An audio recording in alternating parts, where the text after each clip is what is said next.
Capítulo 40. Una noche sobre el lago.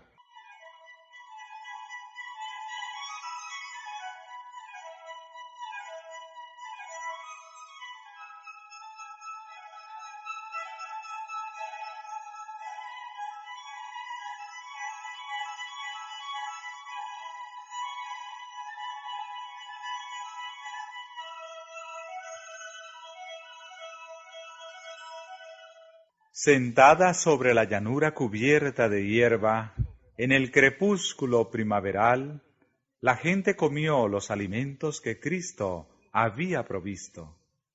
Las palabras que había oído aquel día le habían llegado como la voz de Dios.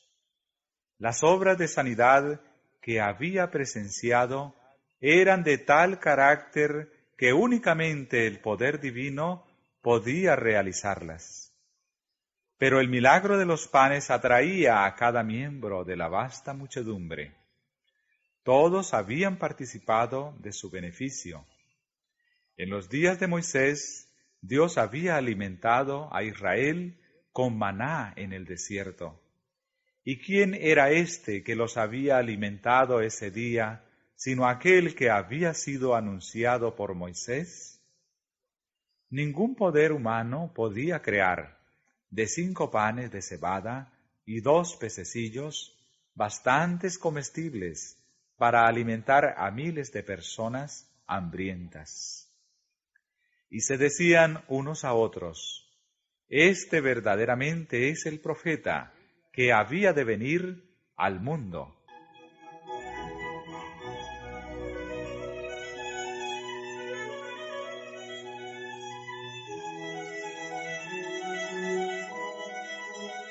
Durante todo el día esta convicción se había fortalecido. Ese acto culminante les aseguraba que entre ellos se encontraba el libertador durante tanto tiempo esperado. Las esperanzas de la gente iban aumentando cada vez más. Él sería quien haría de Judea un paraíso terrenal, una tierra que fluyese leche y miel. Podía satisfacer todo deseo. Podía quebrantar el poder de los odiados romanos. Podía librar a Judá y a Jerusalén. Podía curar a los soldados heridos en la batalla.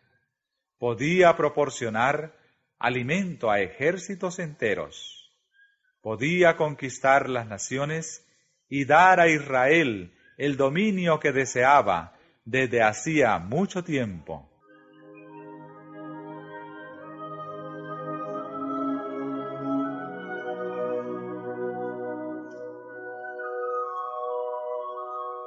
En su entusiasmo, la gente estaba lista para coronarle rey enseguida. Se veía que él no hacía ningún esfuerzo para llamar la atención a sí mismo, ni para atraerse honores. En esto era esencialmente diferente de los sacerdotes y los príncipes, y los presentes temían que nunca haría valer su derecho al trono de David. Consultando entre sí, convinieron en tomarle por fuerza y proclamarle rey de Israel. Los discípulos se unieron a la muchedumbre para declarar que el trono de David era herencia legítima de su maestro. Dijeron que era la modestia de Cristo lo que le hacía rechazar tal honor. Exalte el pueblo a su libertador, pensaban. Véanse los arrogantes sacerdotes y príncipes obligados a honrar a aquel que viene revestido con la autoridad de Dios.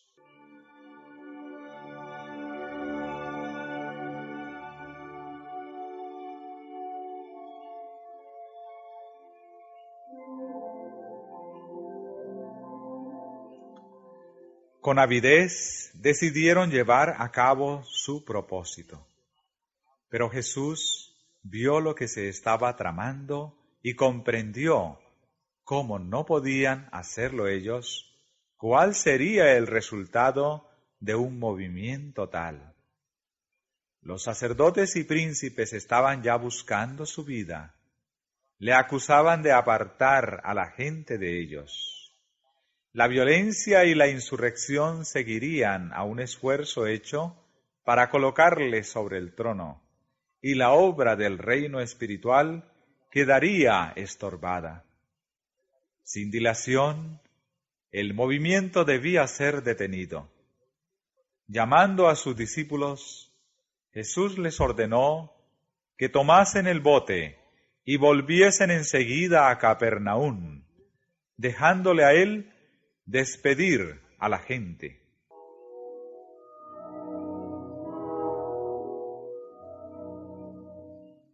Nunca antes había parecido tan imposible cumplir una orden de Cristo.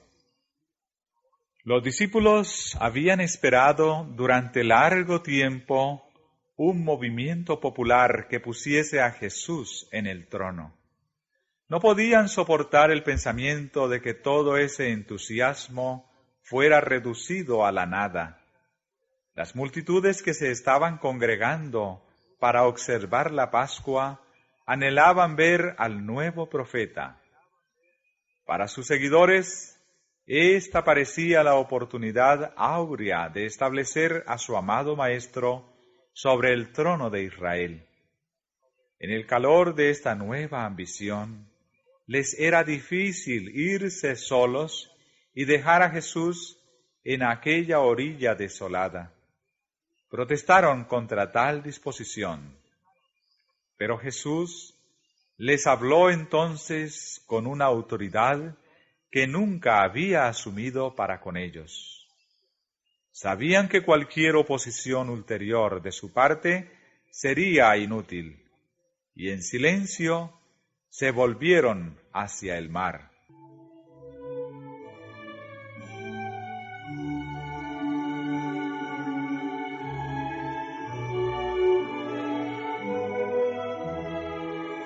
Jesús ordenó entonces a la multitud que se dispersase, y su actitud era tan decidida que nadie se atrevió a desobedecerle.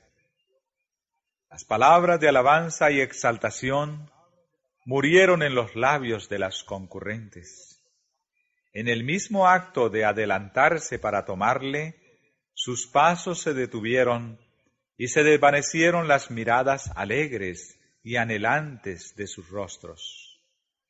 En aquella muchedumbre había hombres de voluntad fuerte y firme determinación, pero el porte regio de Jesús y sus pocas y tranquilas palabras de orden apagaron el tumulto y frustraron sus designios.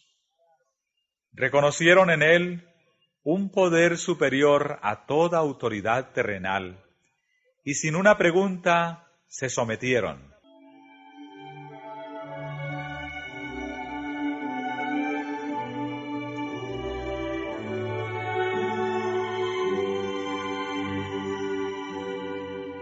Cuando fue dejado solo, Jesús subió al monte apartado a orar. Durante horas continuó intercediendo ante Dios. Oraba no por sí mismo, sino por los hombres. Pidió poder para revelarles el carácter divino de su misión, para que Satanás no cegase su entendimiento y pervirtiese su juicio. El Salvador sabía que sus días de ministerio personal en la tierra estaban casi terminados y que pocos le recibirían como su Redentor. Con el alma trabajada y afligida, oró por sus discípulos. Ellos habían de ser intensamente probados. Las esperanzas que por mucho tiempo acariciaran, basadas en un engaño popular, habrían de frustrarse de la manera más dolorosa y humillante. En lugar de su exaltación al trono de David, habían de presenciar su crucifixión. Tal había de ser, por cierto, su verdadera coronación.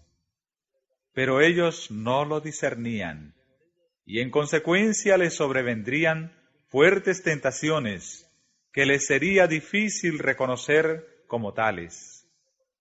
Sin el Espíritu Santo para iluminar la mente y ampliar la comprensión, la fe de los discípulos faltaría.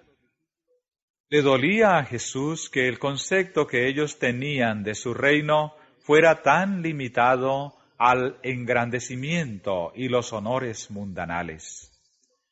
Pesaba sobre su corazón la preocupación que sentía por ellos y derramaba sus súplicas con amarga agonía y lágrimas.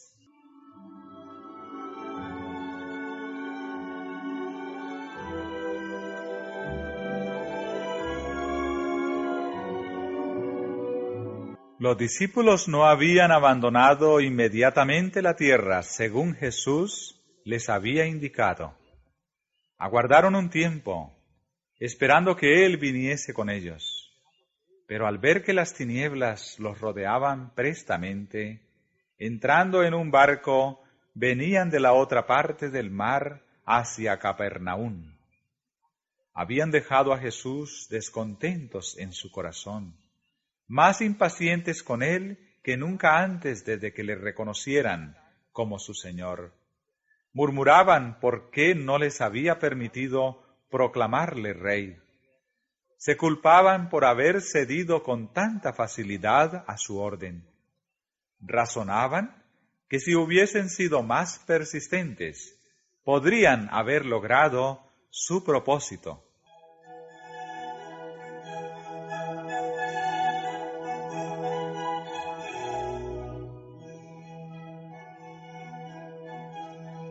La incredulidad estaba posesionándose de su mente y corazón. El amor a los honores los cegaba. Ellos sabían que Jesús era odiado de los fariseos y anhelaban verle exaltado como les parecía que debía serlo. El estar unidos con un maestro que podía realizar grandes milagros y, sin embargo, ser vilipendiados como engañadores era una prueba difícil de soportar. ¿Habían de ser tenidos siempre por discípulos de un falso profeta? ¿No habría nunca de asumir Cristo su autoridad como Rey? ¿Por qué no se revelaba en su verdadero carácter el que poseía tal poder y así hacía su senda menos dolorosa? ¿Por qué no había salvado a Juan el Bautista de una muerte violenta? Así razonaban los discípulos hasta que atrajeron sobre sí grandes tinieblas espirituales. Se preguntaban, ¿podía ser Jesús un impostor, según aseveraban los fariseos?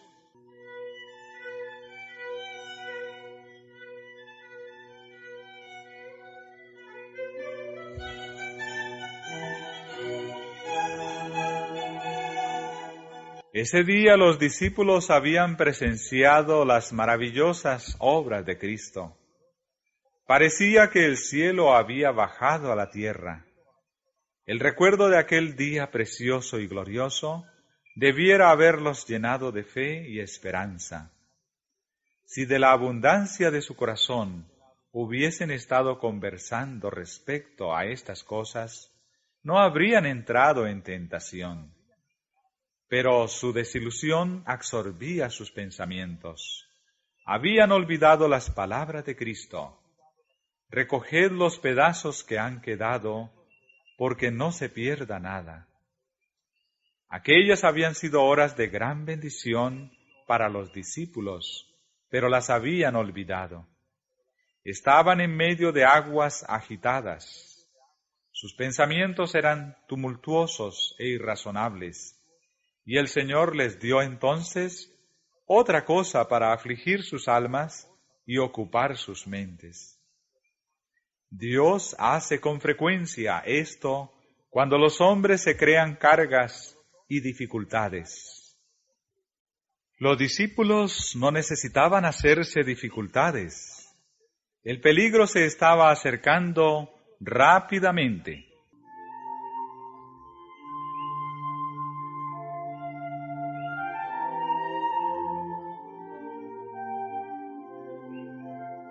Una violenta tempestad estaba por sobrecogerles y ellos no estaban preparados para ella.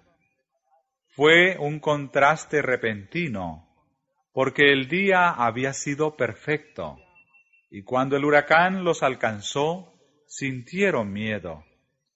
Olvidaron su desafecto, su incredulidad, su impaciencia. Cada uno se puso a trabajar para impedir que el barco se hundiese. Por el mar era corta la distancia que separaba a Betsaida del punto a donde esperaban encontrarse con Jesús, y en tiempo ordinario el viaje requería tan solo unas horas, pero ahora eran alejados cada vez más del punto que buscaban. Hasta la cuarta vela de la noche lucharon con los remos. Entonces los hombres cansados se dieron por perdidos. En la tempestad y las tinieblas, el mar les había enseñado cuán desamparados estaban y anhelaban la presencia de su Maestro.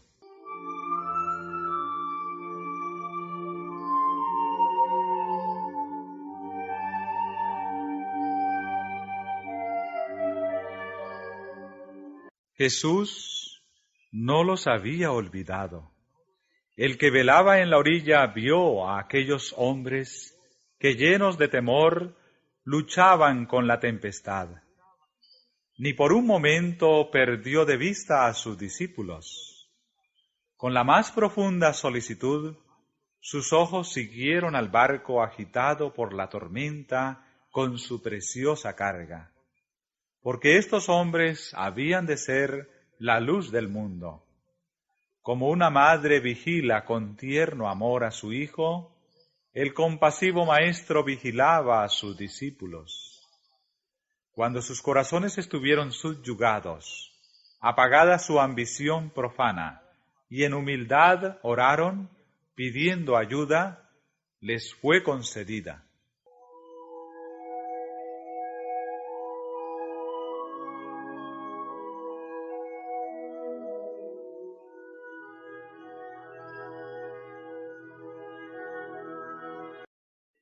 En el momento en que ellos se creyeron perdidos, un rayo de luz reveló una figura misteriosa que se acercaba a ellos sobre el agua.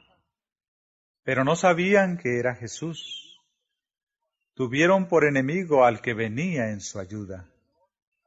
El terror se apoderó de ellos. Las manos que habían asido los remos con músculo de hierro los soltaron. El barco se mecía al impulso de las olas. Todos los ojos estaban fijos en esta visión de un hombre que andaba sobre las espumosas olas de un mar agitado. Ellos pensaban que era un fantasma que presagiaba su destrucción y gritaron atemorizados. Jesús siguió avanzando, como si quisiera pasar más allá de donde estaban ellos, pero le reconocieron y clamaron a él pidiéndole ayuda. Su amado Maestro se volvió entonces, y su voz aquietó su temor. Alentaos, yo soy, no temáis.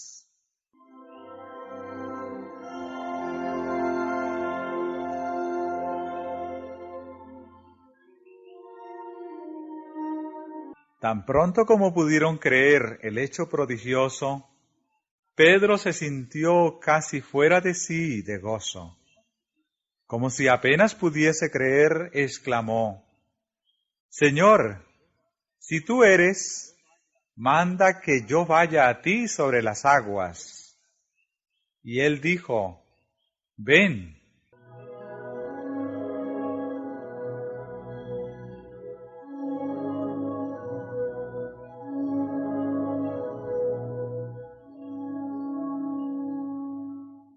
Mirando a Jesús, Pedro andaba con seguridad, pero cuando con satisfacción propia miró hacia atrás a sus compañeros que estaban en el barco, sus ojos se apartaron del Salvador. El viento era borrascoso, Las olas se elevaban a gran altura, directamente entre él y el Maestro, y Pedro sintió miedo.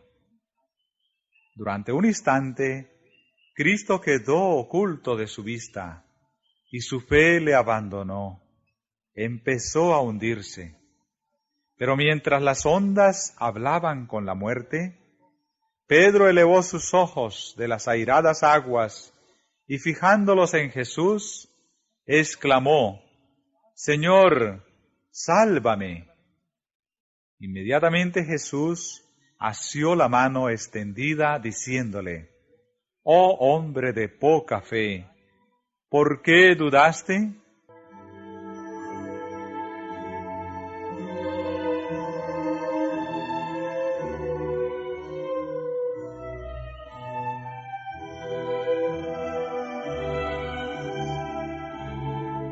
Andando lado a lado y teniendo Pedro su mano en la de su maestro, entraron juntos en el barco. Pero Pedro estaba ahora subyugado y callado. No tenía motivos para alabarse más que sus compañeros, porque por la incredulidad y el ensalzamiento propio casi había perdido la vida. Cuando apartó sus ojos de Jesús, perdió pie y se hundía en medio de las ondas.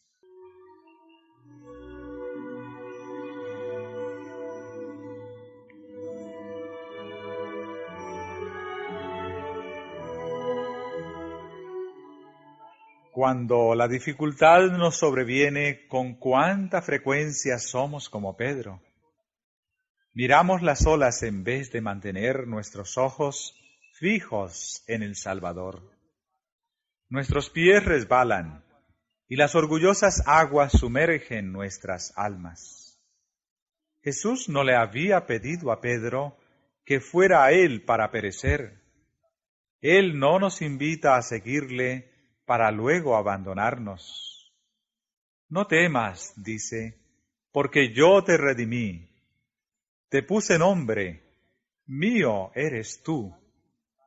Cuando pasares por las aguas, yo seré contigo, y por los ríos no te anegarán. Cuando pasares por el fuego, no te quemarás, ni la llama arderá en ti. Porque yo, Jehová, Dios tuyo, el Santo de Israel, soy tu Salvador.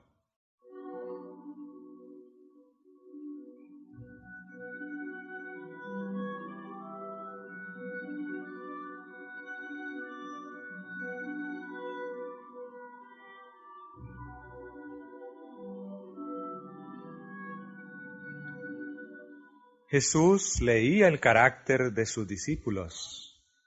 Sabía cuán intensamente había de ser probada su fe. En este incidente sobre el mar, deseaba revelar a Pedro su propia debilidad para mostrarle que su seguridad estaba en depender constantemente del poder divino.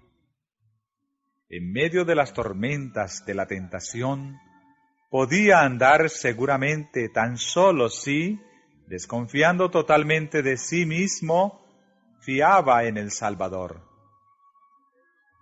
En el punto en que Pedro se creía fuerte, era donde era débil, y hasta que pudo discernir su debilidad, no pudo darse cuenta de cuánto necesitaba depender de Cristo. Si él hubiese aprendido la lección que Jesús trataba de enseñarle en aquel incidente sobre el mar, no habría fracasado cuando le vino la gran prueba.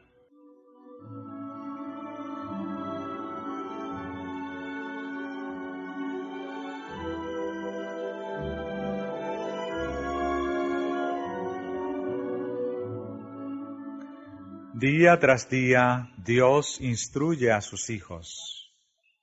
Por la circunstancia de la vida diaria, los está preparando para desempeñar su parte en aquel escenario más amplio que su providencia les ha designado. Es el resultado de la prueba diaria lo que determina su victoria o su derrota en la gran crisis de la vida.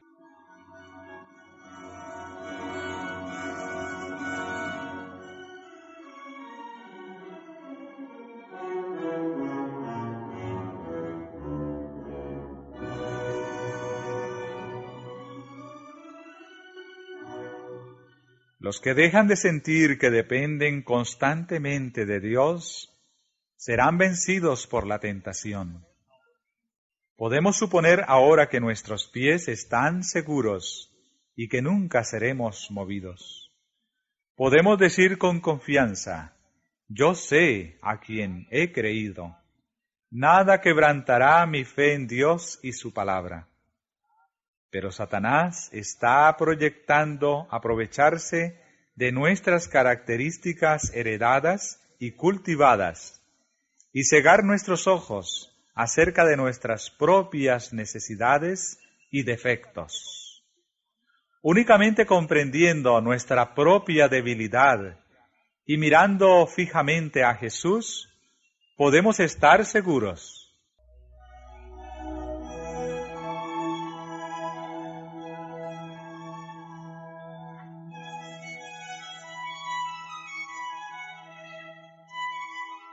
Apenas hubo tomado Jesús su lugar en el barco, cuando el viento cesó, y luego el barco llegó a la tierra donde iban. La noche de horror fue sucedida por la luz del alba. Los discípulos y otros que estaban a bordo se postraron a los pies de Jesús con corazones agradecidos, diciendo, verdaderamente eres Hijo de Dios.